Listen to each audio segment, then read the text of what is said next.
Zdravo, draga moja vibracijna bića. Da li ste znali da sam ja završila NLP Master, to jest neurolingvističko programiranje, i tamo smo učili jednu lekciju koja se meni jako svidela, koja mi je razjasnila zašto ja doživljavam svet tako kako ga doživljavam.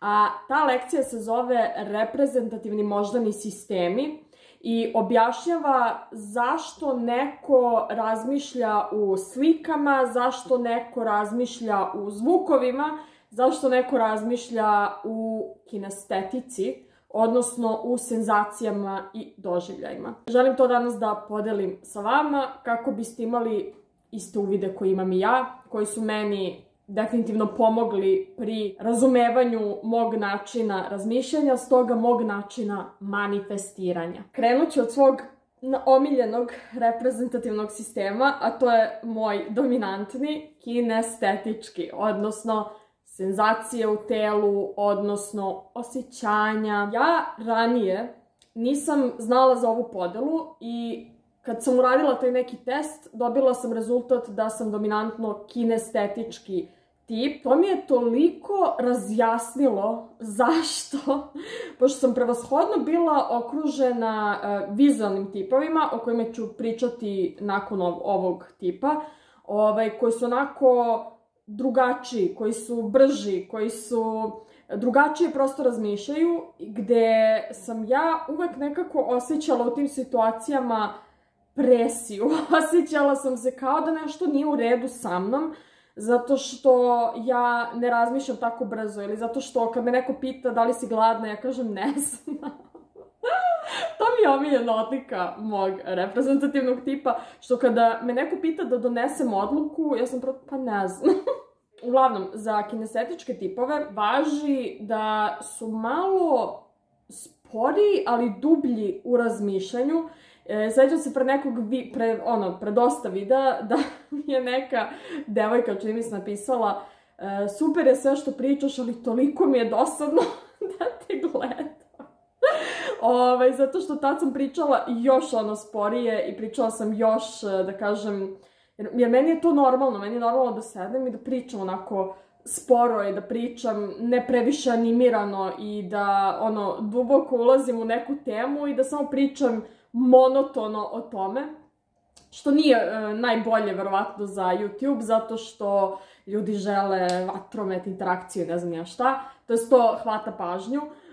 Tako da, kad sam saznala da sam dominantno kinestetički tip, to mi je bilo presmešno. Kad setila sam se toga, rekao, aha, okej, ima smisla, upravo je devojka, šta da kažem. Malo sporije delovanje, malo dublje razmišljanja, ako mogu tako da kažem. Ja bih za sebe rekla i malo izgubljenost u prostoru i vremenu, čisto zato što moj fokus nije na svemu što se događa oko mene, znači ja ne primećujem toliko te neke vizualne aspekte realnosti. Ako neko dođe i nosi nešto, velika verovatnoća da ja neću zapamtiti tačno šta ta osoba nosi ili tačno kako izgleda ili kako se zove. Mislim, to sve toliko nebitne stvari, taj vizualni deo. Naravno, primećujem i ja, ali to mi nije primarno. Primarno mi je kako se osjećam sa nekim. Primarno mi je kako se osjećam u vezi nečega. Ako razmišljam o tome gde ću na more, na primer, biram destinaciju po osjećaju, ne po nekim karakteristikama. I tako sve u životu više radim po osjećaju, znači kod mene je dominantan taj osjećaj, pa tek onda neki zvukovi, slike i neki detalji. Drugi tip je vizualni tip. Za ovaj tip važi da je onako brži, znači to su slike, to se sve smenjuje onako. Za taj tip je karakteristično da će da upadne u rečenicu nekom, zato što imam prijatelje koji su jako vizualni tipovi i to je neverovatno, da prosto odluta u svojim slikama. Ja tačno vidim kako pomeri oči gore i razmišlja o tim slikama, kako brzo reaguju, brzo sve se smenjuju te slike, više obraćaju pažnju možda na svoj izgled, više obraćaju pažnju na to kako ljudi izgledaju oko njih. I njima nije jasno, kako kad me pitaju da li sam ja gladna, ja kažem ne znam, njima nije jasno kako ja mogu samo da sedim tako i da ništa ne radim, jer oni su brzi i prosto to je tako. Ovo je sve što sam ja naučila u neurolingvističkom programiranju. Meni se pokazalo kao istinito kada sam dala svim svojim prijateljima i porodici da urade ovaj test, zato što sam videla da, ok, ovo sad sve ima smisla. Ima smisla zašto s ovom osobom funkcionišem ovako lako, zašto s ovom osobom kao da ne govorimo isti jezik ponekad i dolazi do nerazumevanja. Kinestetički tipovi više koriste reči koje opisuju senzacije, tipa teško, lako, toplo, hladno, uzbuđeno, hrapavo, glatko. Prosto više koriste te neke reči koje opisuju senzacije, dok vizualni tipovi po pravilu više koriste reči kao što su fokusirano, izgleda, video sam, ja kod tebe vidim. I sad imam spisak jedan ceo sa tim rečima, ali nemam ga trenutno kod sebe. Uglavnom više koriste te neke reči koje su povezane sa onime što vide. Poslednji tip koji je auditivni. Auditivni tipovi po pravilu jako vole harmoniju u pričanju, jako vole da završe svoju rečenicu. Da li ste imali nekada u životu osobu koju kada pričate sa njom ili na telefon ili ovako uživo, kada je prekinete, ta osoba krene ponovo da priča sve iz početka i koja, ja smatram da su auditivni tipovi ljudi koji umeju mnogo da pričaju. Ja imam takve ljude u svom životu koji taman misliš da će da završe svoju misao i svoju rečenicu, oni nastave ponovo. Oni bukvalno ovako naprave samo jednu onako dolinu i onda nastave.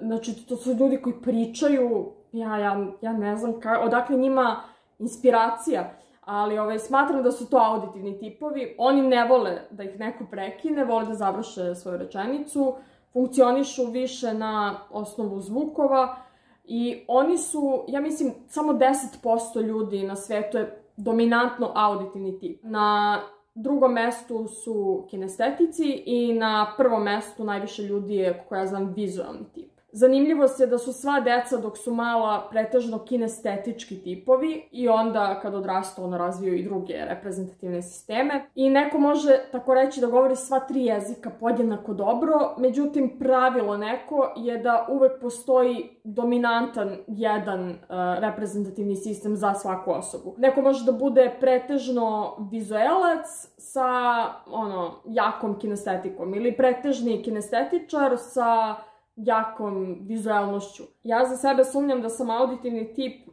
dosta i zato što i ja ne volim da me neko prekida i takođe nije mi toliko bitna harmonija u pričanju koliko mi je bitna ne volim previše zvukove da me ometaju. To su ta tri tipa i ovo pričam u kontekstu manifestiranja. Zato što ako sam ja pretežno vizuelac, meni će vizualizacije bolje da legnu. Ako sam pretežno kinestetičar, kao što sam ja dosta puta manifestujem tako što, i pričala sam o tome na ovom kanalu, možda ste mogli i da zaključite iz toga, kreni iz osjećaja.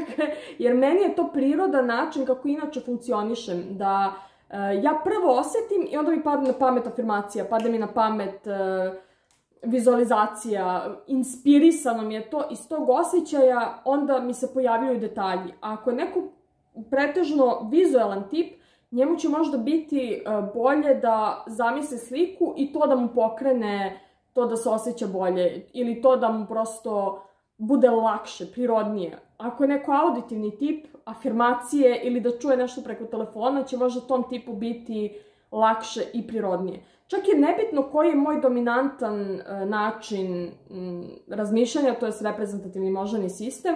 Bitno mi je da vam kažem da postoje ta tri, čisto da biste isprobali kod sebe, šta je ono što meni najviše odgovara u mom načinu manifestiranja. Jer koliko ima ljudi, toliko postoji načina najboljih manifestiranja i smatram da je za svakog najbolje ono što mu je najprirodnije, ono što mu funkcioniše i ono što mu najbolje leže. Sve ove detalje, da, inače nisam rekla za auditivne tipove, oni upotrebljavaju reči tipa čujem, zvuk, melodija, harmonija, zvuči mi i tako dalje. Koje god da ste tip, čak nema potrebe ni da se radi bilo kakvi testovi.